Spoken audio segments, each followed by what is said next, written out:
Un taxi lillois a réussi à battre le géant américain Uber. Nabil Ben Salem a attaqué en juin 2014 l'entreprise et plus spécifiquement son service Uber Pop.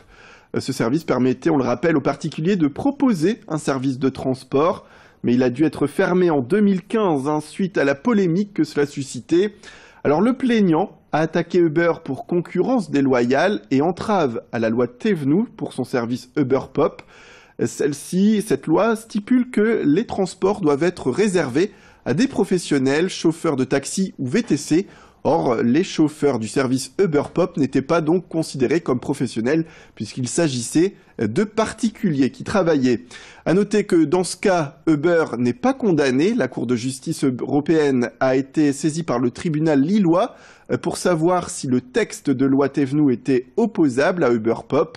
Et maintenant qu'elle a rendu son arrêt, eh bien, le tribunal peut faire appliquer la loi pénale et le chauffeur de taxi en question, représenté dans cette histoire par l'avocat Tayeb Idemi Nedjadi, eh bien, pourra prétendre à des dommages et intérêts. On revient en tout cas sur le travail de ce procès qui a été très long avec l'avocat en question.